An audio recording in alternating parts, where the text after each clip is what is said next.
नदी किनारे एक गरीब मछुआरा रघु अपनी किस्मत से हारा हुआ हर दिन जीवन की कठिनाई से जूझता था। उसके जाल में कभी ज्यादा मछलियां नहीं फंसती थीं और जो मिलती वो भी पेट भरने के लिए मुश्किल से काफी होती।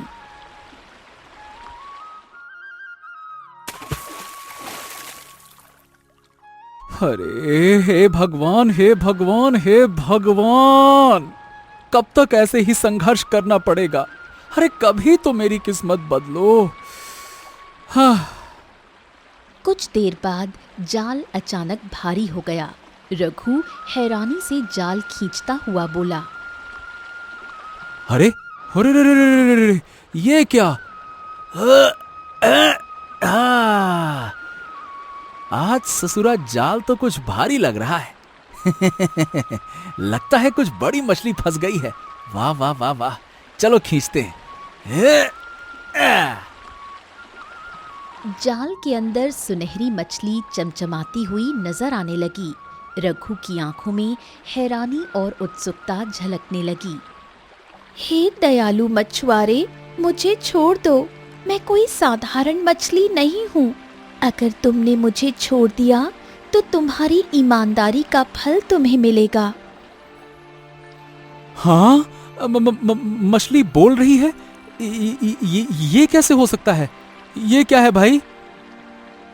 मुझे छोड़ दो रघु, मैं तुम्हारा उपकार कभी नहीं भूलूंगी। अरे देखो, मैं एक गरीब आदमी हूँ, लेकिन हाँ ठीक है, किसी की जिंदगी छीनना मेरी फितरत में नहीं है। चलो जाओ, मैं तुझे आजाद करता हूँ, जाओ। रघु ने मछली को जाल से निकालकर नदी में छोड़ दिया। मछली पानी में डूबते ही सुनहरी रोशनी के साथ गायब होते हुए बोली, रघु, तुम्हारी ईमानदारी का इनाम मिलेगा। तुम्हारा जीवन बदल जाएगा। रघु हैरानी से मछली को गायब होते हुए देखने लगा। कुछ देर बाद रघु थका हारा घर लौट आया। लेकिन जैसे ही वो झोपड़ी के पास पहुंचा, उसकी आंखें फटी रह गईं। झोपड़ी की जगह अब एक सुंदर घर खड़ा था। हैं? ये क्या? ये तो मेरा घर नहीं हो सकता। रघु हैरानी से दरवाजे के पास खड़ा रहा। फिर अचानक उसे भीतर से लक्ष्मी की आवाज सुनाई दी। वो तेजी से अंदर गया। रघु, तुम आ गए। देखो, ये सब क्या हो गया? मैं झोपड़ी में लेटी हुई थी कि अचानक रंग बिरंगी किरणों से ये एक सुंदर घर में परिवर्तित हो गई। मैं तुम्हें कुछ दिखाना चाहती हूँ रघु। लक्ष्मी रघु को अंदर एक कमरे में ले गई। कमरे में सोने चांदी के ढेर सजे थे। देखो, ये सब कहाँ से आया? लगता है भगवान ने हमारी सुन ली। अब हमारे दिन बदल गए। हैं? ओ, मैं समझ गया। ये सब सुनहरी मछली का वरदान है। हाँ।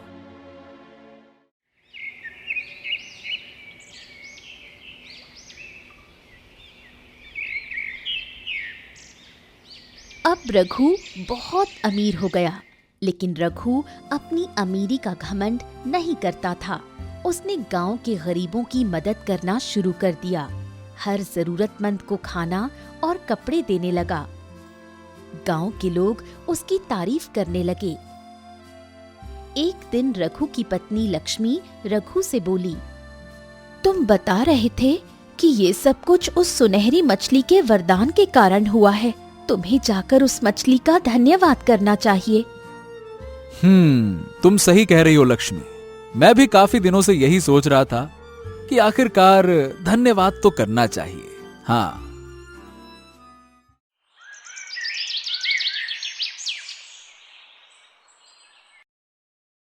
शाम को रघु सीधे नदी के किनारे पहुंचा और अपने आप से बोला, हाँ, पिछली बार जाल फेंका तो वो मछली अचानक से मेरे जाल में फंस गई थी। पता नहीं इस बार फंसेगी या नहीं। एक काम करता हूं, उसे आवाज लगाकर देखता हूं, क्योंकि वो तो एक जादुई मछली है ना। इतना बोलकर रघु उस सुनहरी मछली को आवाज लगाते हुए बोला, सुनहरी मछली, सुनहरी मछली, कहाँ हो तुम? मुझे तुमसे बातचीत करनी है। सुनहरी मछली, अरे ओ सुनहरी मछली। रघु ने इतना कहा ही था कि तभी रंग बिरंगी किरणों से वो सुनहरी मछली रघु के सामने प्रकट हो गई और रघु से बोली, अब क्या हुआ रघु, तुम तो बहुत धनवान बन चुके हो। हाँ हाँ, जानता हूँ कि मैं धनवान बन गया हूँ और इसीलिए मैं तुम्हारा धन्यवाद करने आया हूँ और मैं तुमसे मित्रता भी करना चाहता हूँ। मुझे ईमानदार लोग बहुत पसंद हैं। तुम्हारा जब मन हो तुम मुझसे बातचीत करने आ जाया करो। बस मुझे सुनहरी मछली कहकर आवाज लगा देना। इतना कहकर वो सुनहरी मछली फिर से गायब हो गई।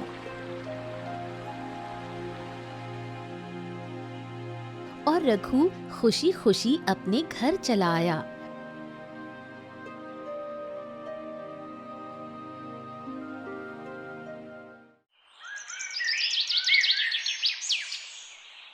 और उस दिन से रघु रोज नदी के किनारे चला जाता और सुनहरी मछली को आवाज लगाता और घंटों उससे बात करता।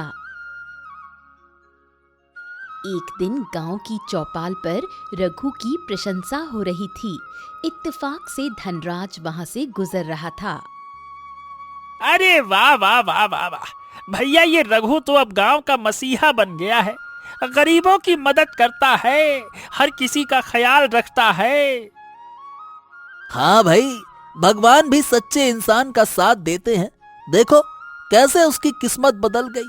बहुत अच्छी बात है। रघु जैसा इंसान तो 100 साल में एक बार जन्म लेता है। धनराज ने ये बातें सुनी और उसका खून खौल उठा। वो गुस्से से भरा अपने घर चला गया।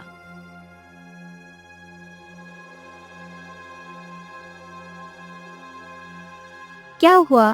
तुम इतने गुस्से में क्यों हो? अरे मुझे तो समझ में नहीं आ रहा कि ये ससुरा रघु की किस्मत इतनी बदल कैसे गई। कल तक एक मामूली सा मछुआरा था और आज गांव का सबसे धनवान आदमी बन गया है। ऊपर से गांव वाले भी उसका सम्मान करते हैं। पैसा दिखा नहीं कि गांव वालों की नीयत बदल गई। तभी धनराज का नौकर वहां आ पहुंचा। हाँ सेठ जी, आप बिल्कुल सही कह रहे हैं। अरे वो रघु दोनों हाथों से धन लुटा रहा है, फिर भी उसके पास धन है कि खत्म ही नहीं होता। जरूर कोई न कोई बड़ा रहस्य है सेठ जी। कल से तुम रघु पर नजर रखो, पता लगाना कि उसकी किस्मत अचानक कैसे बदल गई। कुछ न कुछ तो दाल में काला है।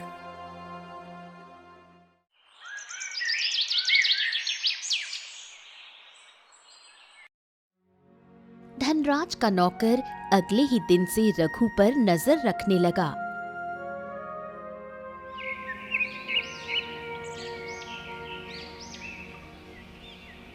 कुछ दिन बाद उसने देखा कि रघु नदी के किनारे पहुंचा और उसने सुनहरी मछली को आवाज दी। ओ सुनहरी मछली, देखो तुम्हारा मित्र आ गया। अब आ भी जाओ, कहाँ हो? मछली रंग बिरंगी रोशनी के साथ प्रकट हो गई। हाँ, तुम्हारा वाकई में बहुत बहुत धन्यवाद। आज तुम्हारे वरदान के कारण ही गांव में मेरी इतनी प्रशंसा हो रही है। सब मुझे नमस्ते करते हैं, मेरी चिंता करते हैं। बहुत प्रशंसा करते हैं, सब बहुत खुश हैं। नहीं रघु, ये तुम्हारी ईमानदारी का फल है। मैंने सिर्फ तुम्हारी सच्चाई और नेक दिली के कारण वरदान दिया था। नौकर ने ये सब सुन लिया और दौड़ता हुआ धनराज के पास पहुंचा। अरे सेठ जी, मैंने सब कुछ देख लिया। रघु की अमीरी का राज है सुनहरी मछली। उसने रघु को वरदान दिया है, तभी तो रघु आज ये कर पा रहा है। धनराज ने सब कुछ सुनकर मन ही मन एक शातिर योजना बना ली।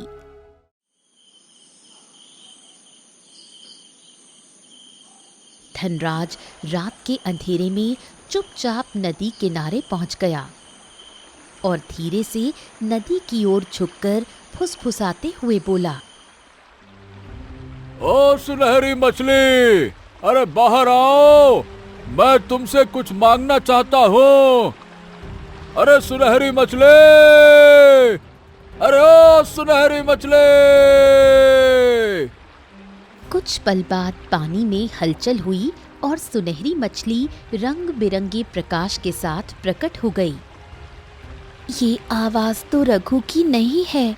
मेरे मित्र रघु के अलावा मुझे कोई इस नाम से नहीं बुलाता। अरे रघु को छोड़ो, मैं तुम्हें बुला रहा हूँ।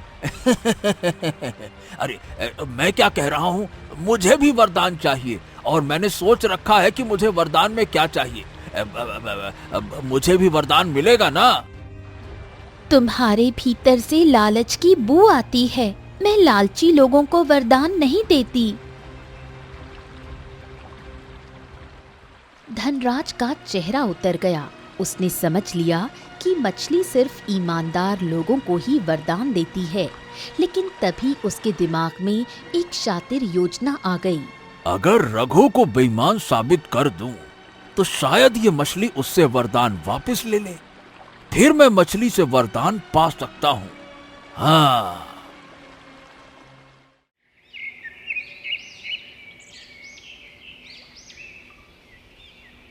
अगले ही दिन धनराज ने गांव के मंदिर की बहुमूल्य मूर्ति चोरी करवा ली। गांव में हलचल मच गई। मंदिर की मूर्ति चोरी हो गई थी। लोग इकट्ठा होकर बातें कर रहे थे। अरे भैया, ऐसा कौन पापी होगा जो ससुरा भगवान की मूर्ति चुराएगा? अब सुना तो ये है कि रघु के घर के पास कुछ संदिग्ध लोगों को देखा गया था। भला रघु ऐसा क्यों करेगा? वो तो गांव का सबसे नेक आदमी है। तभी धनराज वहां पहुंचा और लोगों को भड़काने लगा। अरे तुम लोग भी ना कितने भोले हो। जिसे तुम ईमानदार समझ रहे हो, वही मूर्ति चुराने वाला है। जब से अमीर हुआ है, रघु बदल गया है। अब ईमानदार नहीं रहा और न ही उसे अब भगवान का डर रहा है। क्या बात कर रहे हो?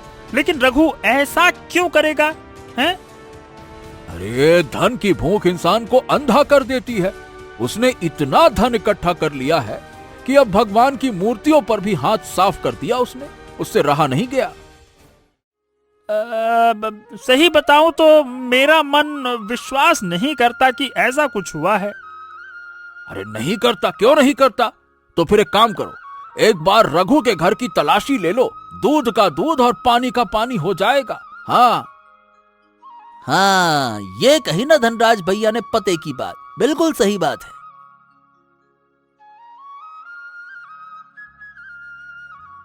धनराज सभी गांव वासियों को लेकर रघु के घर पहुंचा। गांव वासियों को देखकर रघु आश्चर्य से बोला, क्या बात है? सारे गांव वाले आज मतलब मेरे घर के दरवाजे पर क्यों एकत्रित हैं? क्या हो गया? देखो रघु, गांव में भगवान की सोने की मूर्ति चोरी हो गई है और हम गांव वालों को शक है कि मूर्ति तुमने चुराई है। क्या? ये कैसी बातें कैसी कर रहे हैं रामलाल काका? आप सोच भी कैसे सकते हैं कि मैं भगवान की मूर्ति चुरा सकता हूं? और वैसे भी मेरे पास धन की कमी है क्या जो मैं भगवान की मूर्ति चुराऊंगा? हैं? अगर धन की कोई कमी नहीं है तो कोई दिक्कत ही नहीं है। फिर एक बार घर की तलाशी देने में क्या हर्ज है? क्यों? ठीक है, मैंने तलाशी देने के लिए मना नहीं किया है। आप चाहें तो तलाशी ले सकते हैं। ठीक है। धनराज गांव वालों के साथ मिलकर रघु के घर की तलाशी लेने लगा और एक कक्ष में भगवान की मूर्ति मिल गई, जिसे धनराज ने अपने नौकर से रात में ही चुपके से रघु के उस कमरे में रखवा दिया था। धनराज सारे गांव वासियों से बोला, देखा देखा तुमने इस राजा हरिश्चंद्र का असली चेहरा। ये है इसका असली चेहरा। अरे भाई, रघु एक बेईमान है, बेईमान। ये धन के लालच में इतना अंधा हो गया कि इसने भगवान की मूर्ति ही चुरा ली। देखो भाई, सब लोग देख लो, देख लो। इतना कहकर धनराज ने उस मूर्ति को उठाकर रामलाल काका को पकड़ा दिया। गांव वाले रघु को बुरा भला बोलते हुए उसके घर से बाहर आ गए। अगली रात धनराज फिर से नदी किनारे पहुंच गया। इस बार उसके साथ 2 गवाह भी थे। अरे ओ सुनहरी मछली, बाहर आओ, बाहर आओ। तुम्हें एक सच बताना है, सुनहरी मछली। मछली प्रकट हो गई। अब क्या चाहता है धनराज? अरे, जिस रघु को तुमने वरदान दिया वो ईमानदार नहीं है। उसने गांव की बहुमूल्य मूर्ति चुराई है। ये दोनों गवाह भी यही कहते हैं। हाँ मछली महारानी, हमने खुद रघु के घर भगवान की मूर्ति को देखा था। हाँ, ये सच है।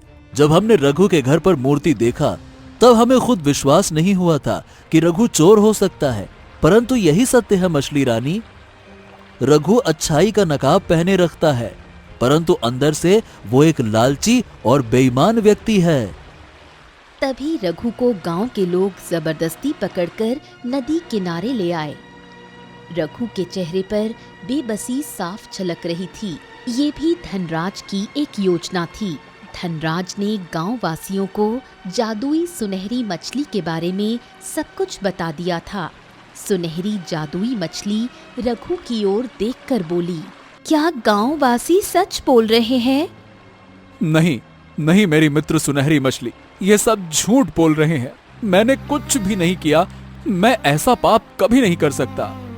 लेकिन सारा गांव तुम्हारे खिलाफ गवाही दे रहा है। ओहो, अब भी ये झूठ बोल रहा है, सफाई दे रहा है रघु। अरे, भगवान की मूर्ति चुराकर अपने आप को निर्दोष बता रहा है, झूठा कहीं का। रघु, तुमने मेरी उम्मीद तोड़ दी। मैं तुम्हें दिया वरदान वापस लेती हूँ। मछली ने अपना जादुई वरदान वापस ले लिया। रघु का शानदार घर फिर से टूटी फूटी झोपड़ी में बदल गया। सोने चांदी के ढेर मिट्टी में बदल गए। रघु फिर से गरीब हो गया। अब गांव वाले उसकी इज्जत नहीं करते थे। देखा, भगवान ने उसका घमंड तोड़ दिया। अमीर बनते ही उसका मन बदल गया था। भगवान ने उसे सबक सिखा दिया। अब ये फिर से मछुआरा बन गया। सही सजा मिली इसे। हाँ। रघु सिर झुकाए सब सुनता रहा। उसकी आंखों में आंसू थे, लेकिन अब कोई उसके दर्द को समझने वाला नहीं था। एक दिन रघु टूटी फूटी झोपड़ी के बाहर बैठा था। आंखों में आंसू थे और चेहरे पर बेबसी साफ झलक रही थी। गांव वाले अब भी उसे तिरस्कार की नजर से देखते थे। तभी दूर से एक साधु का आगमन हुआ। लंबे बाल, सफेद दाढ़ी और हाथ में कमंडल लिए साधु धीरे धीरे गांव की ओर बढ़ रहे थे। साधु की दृष्टि रघु पर पड़ी। उसकी हालत देखकर साधु ठहर गए और उसके करीब आकर बोले, बेटा, कौन हो तुम? इतनी निराशा और दुख तुम्हारे चेहरे पर क्यों है? रघु ने सिर उठाया और साधु को देखकर आंसू पोंछने लगा। महाराज, मैं रघु हूं, एक गरीब मछुआरा। रघु, लेकिन तुम्हारे चेहरे पर इतना दुख क्यों है बेटा? रघु ने अपनी पूरी कहानी साधु को विस्तार से सुना दी। सुनहरी मछली के वरदान से लेकर धनराज की साजिश और गांव वालों के तिरस्कार तक सब कुछ साधु ने ध्यान से सब सुना। तुम्हारी आंखों में सच्चाई नजर आती है बेटा, लेकिन वो मछली, वो तो सिर्फ एक जादुई मछली है। जब सबूत और गवाह तुम्हारे खिलाफ हों, तो कोई भी धोखा खा सकता है, लेकिन मैं तुम्हारे मन की सच्चाई को पढ़ सकता हूं। महाराज, मैंने मछली को बहुत समझाने की कोशिश की, लेकिन उसने मेरी एक बात पर भी विश्वास नहीं किया। भला कोई अपने मित्र के साथ ऐसा कैसे कर सकता है? चिंता मत करो बेटा, चलो मेरे साथ चलो, हम उसी मछली के पास चलते हैं। मैं उसे बताऊंगा कि तुम निर्दोष हो। चलो। रघु साधु के साथ चल पड़ा।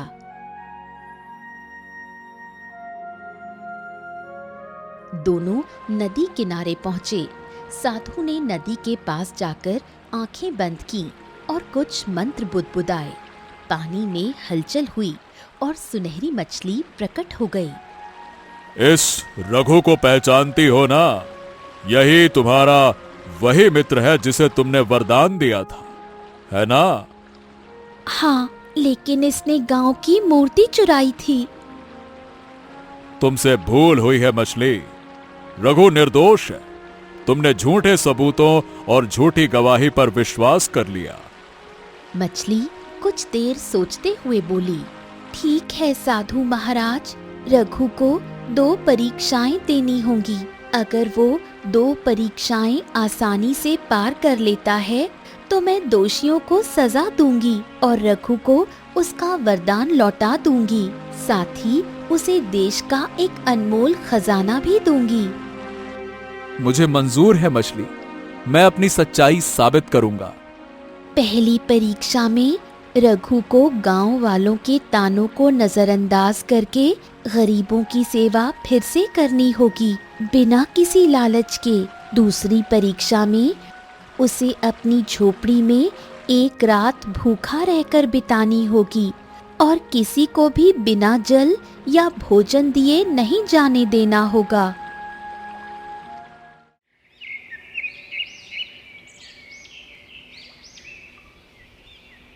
अगले ही दिन रघु ने फिर से गरीबों की मदद करने का फैसला किया। अब उसके पास धन तो नहीं था, लेकिन वो फिर भी हर जरूरतमंद की सहायता करने लगा। गांव में एक बूढ़ा आदमी भारी बोझ लेकर जा रहा था। वो थक कर बैठ गया।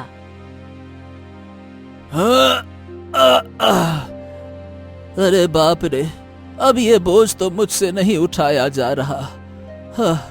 बाप रे बाप। रघु ने दौड़कर उसके पास जाकर बोझ उठाया और उसकी मदद की। अरे चचा, आप मत उठाइए, मैं ले चलता हूँ। गांव के कुछ लोग ये सब देख रहे थे और ताने मारने लगे। देखो, फिर से नाटक शुरू हो गया। हाँ, गरीबों की सेवा कर रहा है ताकि फिर से मछली से वरदान मिल जाए।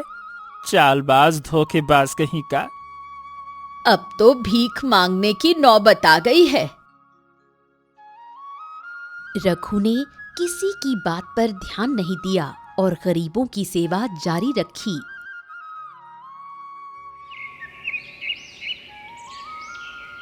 दूसरे दिन रघु ने एक अपाहिज व्यक्ति को नदी पार कराई।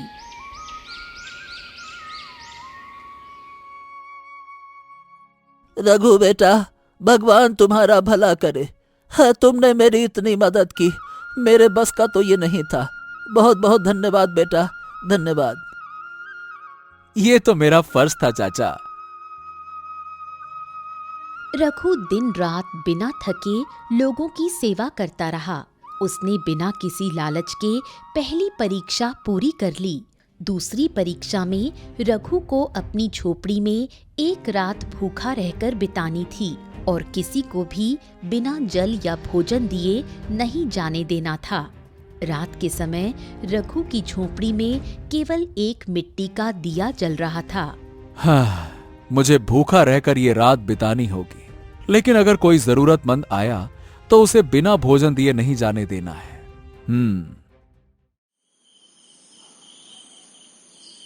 रात आधी बीत गई। तभी झोपड़ी के बाहर किसी ने आवाज दी। अरे कोई है? अरे कोई है क्या? अरे बहुत भूख लगी है, पानी भी चाहिए, भूख से पेट चिपका जा रहा है, कोई है क्या?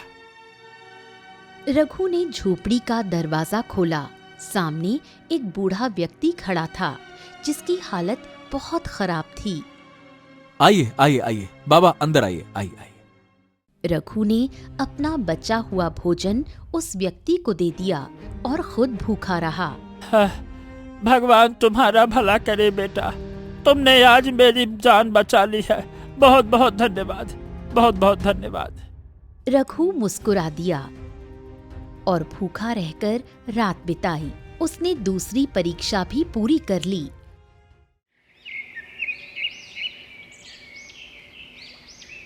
अगले दिन रघु साधु के साथ सुनहरी मछली के सामने खड़ा था। रघु की आंखों में उम्मीद झलक रही थी। रघु, तुमने दोनों परीक्षाएं ईमानदारी और सच्चाई से पूरी की हैं। तुमने गरीबों की सहायता की बिना किसी स्वार्थ के। भूखे रहकर भी तुमने दूसरों को भोजन दिया। हाँ, अब रघु को उसका न्याय मिलना चाहिए। रघु, तुम्हारी सच्चाई और दयालुता ने मुझे प्रसन्न किया है। मैं तुम्हें धनवान बनने का वरदान देती हूँ और साथ में बेशकीमती खजाना भी। अचानक मछली के चारों ओर सुनहरी रोशनी फैल गई। तुम्हें एक अनमोल खजाना प्राप्त होगा जो तुम्हारे जीवन को बदल देगा। नदी के पानी में हलचल होने लगी। अचानक पानी में एक सुनहरा बक्सा उभर आया। बक्सा खुलते ही उसमें स्वर्ण मुद्राएं और बहुमूल्य रत्न चमकने लगे। रघु, ये तुम्हारी ईमानदारी का फल है। हाँ, जादुई सुनहरी मछली, तुम्हारा आशीर्वाद मेरे लिए अनमोल है। अब मैं फिर से गरीबों की मदद कर सकूंगा। तुम्हारा बहुत बहुत धन्यवाद, धन्यवाद।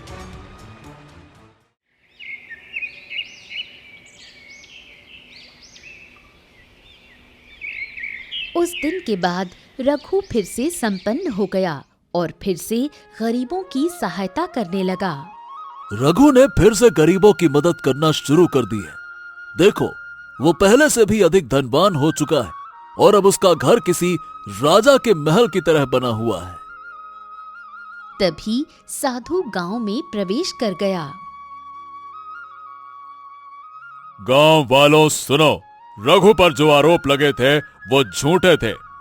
धनराज ने अपनी लालच में उसे फंसाया था। क्या धनराज ने रघु पर झूठा आरोप लगाया? हाँ, लेकिन सच्चाई सामने आ चुकी है। रघु निर्दोष है और रघु ने अपनी बेगुनाही मछली के सामने साबित की है। इसीलिए उस मछली ने रघु को फिर से धनवान बनने का वरदान दिया। और देखो, रघु फिर से संपन्न हो चुका है, बल्कि वो पहले से भी अधिक धनवान बन चुका है। तभी गांव वाले धनराज को बुरा भला बोलने लगे। धनराज का मान सम्मान गांव में समाप्त हो गया। ये सब देखकर धनराज क्रोधित होते हुए स्वयं से बोला, ओह, ये मछली ने रघु को फिर से अमीर बना दिया। अगर हमने उसे नहीं रोका तो वो हम पर भारी पड़ेगा। ओह! तो अब क्या करें मालिक? अरे क्या करे क्या मालिक? हमें अब उस मछली को खत्म करना होगा। अगर मछली मर गई तो रघु की किस्मत भी मिट्टी में मिल जाएगी। यानी ना रहेगा बांस और ना बजेगी बांसुरी। धनराज और उसका नौकर हाथों में जाल और भाले लिए हुए चुपचाप नदी की ओर बढ़ गए।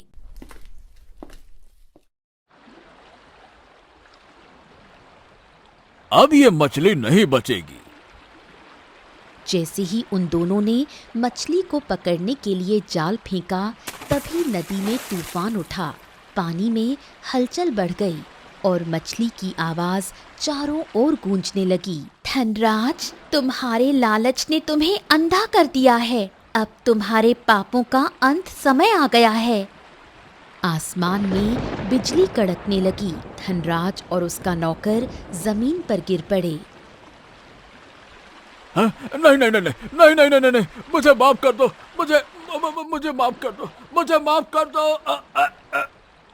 लेकिन मछली की शक्ति से दोनों की देह अकड़ गई और वो पत्थर में बदल गए। रघु की ईमानदारी और सच्चाई की जीत हुई। लालच के अंधकार में डूबे धनराज का अंत हो गया और सुनहरी मछली का वरदान रघु को न केवल धन दौलत बल्कि गांव वालों का विश्वास भी दिला गया।